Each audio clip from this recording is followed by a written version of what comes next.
जय हिंद दोस्तों। कैसे हैं आप लोग? अच्छे होंगे, स्वस्थ होंगे, बढ़िया से अपने अपने कार्यों को कर रहे होंगे और देश दुनिया की खबरों से रूबरू हो रहे होंगे। दोस्तों, आप लोगों ने एक मूवी देखी है? कौन सी?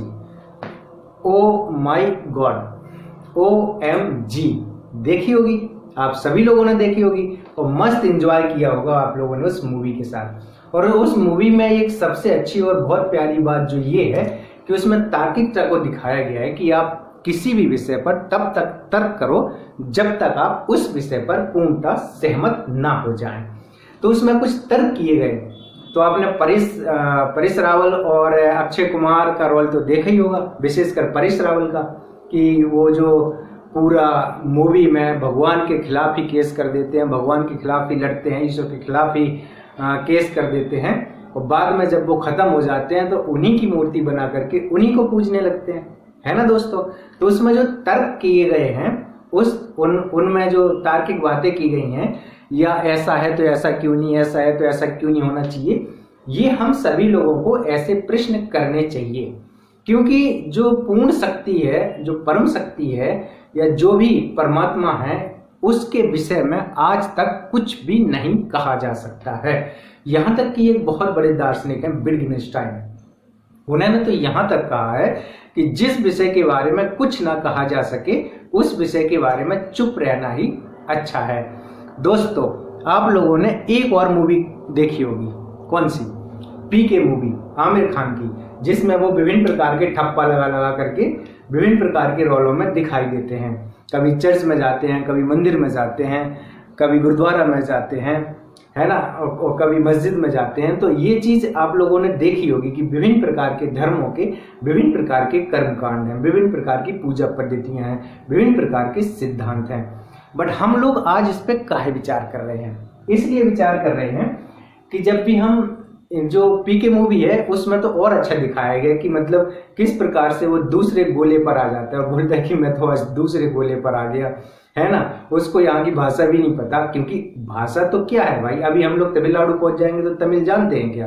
आंध्र प्रदेश पहुंच जाएंगे या कन्नड़ या तेलुगु है, तमिल है या कन्नड़ है, क्या हम जानते हैं क्या? नहीं जानते। ऐसे ही खड़े रहेंगे, ऐसे ही देखते रहेंगे उनके मुंह की तरफ कि यार ये क्या बोल रहे हैं तमिल में, क्या बोल रहे हैं तेलुगु में, क्या बोल रहे हैं मलयालम में। इसी प्रकार आप देखो ना दोस्तों, क्या देखो, ये देखो कि आप लोग, जो हम लोग हैं, अगर वही चीजें तमिल में लिखी गई होती, तेलुगु में लिखी गई होती, या मलयालम में लिखी गई होती, या उड़िया में लिखी गई होती, तो क्या हम लोग जो हिंदी में बात कर रहे हैं क्या समझ पाते? या अभी मैं मान के चलो फ्रांस में बात करने लगूं, या फ्रेंच भाषा में बात करने लगूं, या इंग्लिश में बात करने लगूं, तो क्या इतनी चीजें लोगों के मतलब जहन तक पहुंच पाएंगी, उनके दिल तक पहुंच पाएंगी? नहीं। इसलिए हम उसी भाषा में बात करने का प्रयास करते हैं जो भाषा आम जन के समझ में आ सके। तो दोस्तों, आप देखिए ना कि भगवान गौतम बुद्ध ने उस भाषा का प्रयोग किया कि जाकर के बहुत सारे लोगों के समझ में आए कि मैं आखिर कहना क्या चाह रहा हूँ, या आखिर लोग मुझसे सुनना क्या चाह रहे हैं। तो तब जाकर के वो चीजें लोगों के जहन तक पहुंची। वैसे ही आप देखो ना, PK मूवी में वो उतरता है तो किसी का हाथ पकड़ लेता है तो वो भोजपुरी बोलने लगता है ना। अभी हम बुंदेलखंड वाले का हाथ पकड़ता है तो बुंदेलखंडी बोलने लगता। तो वो भाषा से जानता है कि यार ये तो पहले तो भाषा है, प्रभा है, जिससे हम शब्द हमारे बाहर जा रहे हैं, हमें शब्द हमारे कानों तक आ रहे हैं, इसके माध्यम से हमें नॉलेज प्राप्त हो रहा है। तो दोस्तों, उसी प्रकार से ईश्वर के जब हम गुणों की बात करते हैं तो ईश्वर के संदर्भ में दो प्रकार की चीजें मानी जाती हैं। जैसे एक सगुण ईश्वर और एक निर्गुण ईश्वर। सगुण ईश्वर, जैसे सगुण मतलब गुण है ईश्वर में, सर्वशक्तिमान है, सर्वज्ञ, अनंत है, असीमित है, देश काल अतीत है, अनुभव अतीत है, अलौकिक सत्ता है। तो ये सगुण है, दयालु है, कृपालु है, और दया है उसके अंदर, कृपा है, करुणा निधान है, सभी मनुष्यों से प्रेम करता है, वो खुद सत्य है। तो ये चीजें क्या है, हमने ईश्वर के ऊपर कुछ गुणों का आरोपण कर दिया है कि ईश्वर में इस प्रकार की गुण हैं। और जब हम सर्वशक्तिमान तो है नहीं, हम पानी तो बरसा नहीं सकते, हम भूकंप तो ला नहीं सकते, हम ज्वालामुखी विस्फोट तो कर नहीं सकते, हम कुछ इस प्रकार की घटना को अंजाम नहीं दे सकते जो हमारी शक्ति से, जो हमारी शक्ति के अंदर में नहीं है। तो हम इस प्रकार की एक मूर्ति की रचना कर लेते हैं कि कोई ईश्वर है, कोई ईश्वर है जो हमसे शक्तिमान है, अर्थात न केवल हमसे शक्तिमान है बजाय कि वो सर्वशक्तिमान है। क्यों सर्वशक्तिमान है? आप लोगों ने शक्तिमान सीरियल देखा मुकेश खन्ना जी का? आप लोगों ने शक्तिमान सीरियल देखा होगा, ऐसे घूम घूम करके सम्राट किल्विस। तो आप देखो कि जो शक्तिमान सीरियल है उसमें उसको शक्तिमान ही तो दिखाया गया कि हम जो शक्ति हम में नहीं है वो शक्ति शक्तिमान में है। तो शक्तिमान बहुत सारी चीज़ों से, बहुत सारी बुराइयों से लोगों को बचा लेता है, अपराध करने से लोगों को रोक लेता है, या जो पीड़ित है, परेशान है, दुखी है, उनको बचा लेता है। तो जब हम सीमित हैं तो हम एक असीमित सत्ता की कल्पना कर लेते हैं कि कोई एक असीमित सत्ता है जो इस संसार का कारण है। हम संसार का कारण ईश्वर को मान लेते हैं क्योंकि हमें और कोई कारण तो दिखाई दे नहीं रहा है। ईश्वर कैसा है, उसका रूप कैसा है, उसका रंग कैसा है, ये तो कोई नहीं जानता, आज तक कोई नहीं जानता। तो दोस्तों, एक बहुत बड़े दार्शनिक हैं, उन्होंने कितनी अच्छी बात कही है, कितनी प्यारी बात कही है। उन्होंने ये कहा है कि अगर गाय, बैल, भैंस, बकरी ईश्वर का अगर इमेज बनाते, ईश्वर की अगर प्रतिमा बनाते, ईश्वर की अगर मूर्ति बनाते, तो वो वैसे ही बनाते जैसे वो हैं। हम लोगों ने ईश्वर का जो स्वरूप बनाया, जो प्रतिमा बनाई, जो मूर्ति बनाई, वो वैसे ही बनाई जैसे हम हैं। हमने सुंदर से सुंदर रूप देने का प्रयास किया क्योंकि हम मनुष्य हैं। मनुष्य भी विभिन्न प्रकार के चेहरों में है, मनुष्य भी विभिन्न प्रकार की भाषाओं में है, मनुष्य भी विभिन्न प्रकार के परंपराओं में है, विभिन्न प्रकार के रीति रिवाजों में है, विभिन्न प्रकार की परंपराएं रीति रिवाजों में है। तो हमने क्या किया कि जो सबसे सुंदर प्रतिमा है वही तो ईश्वर की प्रतिमा हो सकती है, क्योंकि हम तो क्रूप भी हैं। हम मनुष्यों में भी देखते हैं। आज आप लोग देखो दोस्तों, आज हमारे पास आँख है देखने के लिए, कान है सुनने के लिए, जीभ है स्वाद लेने के लिए, हाथ है काम करने के लिए, पैर है चलने के लिए। इस प्रकार हम मतलब कि हम स्वस्थ हैं। हम एक जो मनुष्य होना चाहिए कि मनुष्य में जो सारी चीज़ें होनी चाहिए वो एक मनुष्य में हैं। लेकिन दोस्तों देखो, अगर किसी के पास आँख नहीं है, किसी के पास कान नहीं है, किसी के पास जीभ नहीं है, तो दोस्तों आप सोचो कि आप तो उस व्यक्ति से धनी ही है ना, जिसके हाथ नहीं है, जिसके एक्सीडेंट में पैर कट गए हैं, जो जवान नहीं है, जिसकी बोल नहीं सकता है, जो अपने शब्दों को, जो दूसरों के शब्दों को, गाना को, गीत को, संगीत को सुन नहीं सकता है, जो इन आँखों से प्रकृति को देख नहीं सकता है। आप तो उनसे धनी ही है ना दोस्तों, क्योंकि आपके पास एक अच्छा शरीर है, सुंदर शरीर है, स्वस्थ शरीर है। तब भी हम क्या परेशान रहते हैं, हम क्या दुखी रहते हैं कि हमारे पास ये नहीं है, हमारे पास वो नहीं है। दोस्तों देख तो लो आप अपने आप को कि क्या क्या है आपके पास, क्या क्या है आपके पास। वही हमारे दिव्यांग भाईजन हैं जिनके पास कुछ अंग नहीं है। तो क्या दोस्तों वो प्रकृति का मजा, प्रकृति की सुंदरता का उपयोग वैसे ही कर पा रहे हैं जैसे आप कर पा रहे हैं? नहीं दोस्तों। इसलिए हमें अभाव की तरफ नहीं, हमेशा भाव की तरफ ध्यान देना चाहिए। अभाव तो जीवन में किसी न किसी चीज़ का बना ही रहता है। अभाव ही तो जीवन है, क्योंकि आत्मा का परमात्मा से मिलन भी तो अभाव है। और आप दुनिया में कुछ भी कर लेंगे, कुछ भी हो जाएंगे, कुछ भी प्राप्त कर लेंगे, लेकिन अगर आत्मा परमात्मा से नहीं मिलेगी तो अभाव तो बना ही रहेगा ना दोस्तों।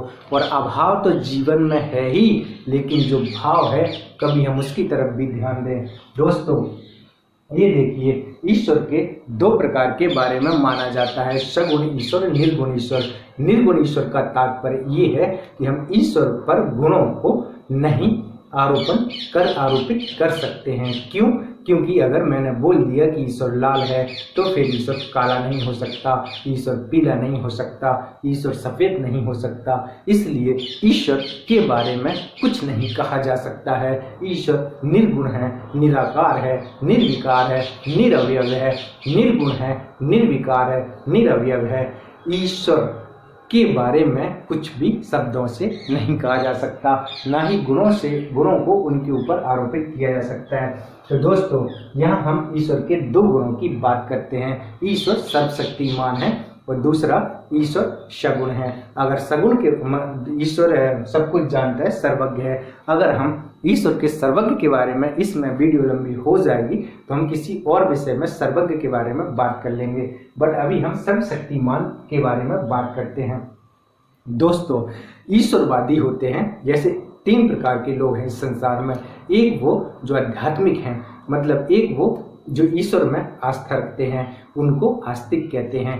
एक वो जो ईश्वर में आस्था नहीं रखते हैं, उनको नास्तिक कहते हैं। और एक वो जिनको ना तो ईश्वर में ज़्यादा आस्था है और ना ही ऐसा है कि हम ईश्वर को नहीं मानते, अर्थात उनको ज़्यादा ईश्वर से मतलब नहीं है, अपने काम से मतलब है। जैसे एक बार ईश्वरचंद विद्यासागर से किसी ने पूछा कि ईश्वर के बारे में आप क्या कहना चाहते हैं, तो ईश्वरचंद विद्यासागर बोलते हैं, इस जीवन में मेरे पास करने के लिए और भी बहुत सारा काम है, बजाय कि मैं ईश्वर के बारे में चिंतन करूं।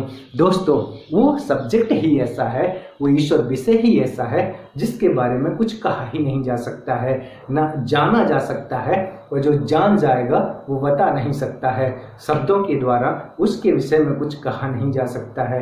तो दोस्तों, अगर हम बात करते हैं, ईश्वरवादी बोलते हैं कि ईश्वर सर्वशक्तिमान है, तो जो निरीश्वरवादी हैं, ईश्वर को नहीं मानते हैं, वो कहते हैं भैया अगर ईश्वर सर्वशक्तिमान है तो क्या ईश्वर ये कर सकता है क्या कर सकता है? अगर ईश्वर सर्वशक्तिमान है तो क्या ईश्वर इतना बड़ा पत्थर बना सकता है क्या जिसको वो खुद ना उठा पाए? फंसा दिए ना। ईश्वर क्या इतना बड़ा पत्थर बना सकता है जैसे हिमालय पर्वत, और बड़ा पर्वत और बड़ा पर्वत और बड़ा पर्वत? क्या ईश्वर ऐसा पत्थर बना सकता है जिसको वो खुद ना उठा पाए? अब देखिए दोस्तों, अगर इतना बड़ा पत्थर बना भी देता है और ईश्वर खुद नहीं उठा पाता है तो फिर सर्वशक्तिमान कहाँ है? शक्तिमान का मतलब है कि ईश्वर सब कुछ कर सकता है, ऐसा कुछ नहीं है जो ईश्वर नहीं कर सकता है। और ईश्वर के अंदर जो शक्ति है वो किसी और के अंदर नहीं है। ईश्वर सूर्य को इधर उधर कर सकता है, ईश्वर इस संसार को खत्म कर सकता है, ईश्वर इस संसार का सृष्टि कर सकता है, मतलब रचना कर सकता है, और ईश्वर इस संसार का विलय भी कर सकता है, पतन भी कर सकता है। तो ईश्वर ऐसा कुछ नहीं है जो वो नहीं कर सकता है। पर क्या दोस्तों, ईश्वर एक ऐसा पत्थर बना सकता है जो वो खुद ना उठा पाए? अगर वो खुद नहीं उठा पाएगा और नहीं बना पाएगा तो फिर सर्वशक्तिमान कहाँ है? और बना भी देता है और नहीं उठा पाता है तो फिर सर्वशक्तिमान कहाँ है? दूसरा प्रश्न निरीश्वरवादियों का दूसरा प्रश्न है कि क्या ईश्वर आत्महत्या कर सकता है? क्या ईश्वर अपनी आत्महत्या कर सकता है? यदि ईश्वर आत्महत्या कर सकता है तो फिर ईश्वर नैतिक कहाँ रह जाएगा? तो फिर ईश्वर कहाँ रह जाएगा? क्योंकि ईश्वर तो नश्वर है, ईश्वर तो शाश्वत है, ईश्वर तो अजर और अमर है। ईश्वर कैसे मर सकता है? ईश्वर अगर खत्म हो गया तो फिर कौन रह जाएगा जिसको हम ईश्वर कहेंगे? तो अगर ईश्वर आत्महत्या कर लेगा तो ईश्वर नैतिक नहीं रह जाएगा, ईश्वर नहीं रह जाएगा। और अगर ईश्वर आत्महत्या नहीं कर पाएगा तो ईश्वर सर्वशक्तिमान कहाँ रह जाएगा? क्योंकि कुछ तो है जो वो नहीं कर पाता है।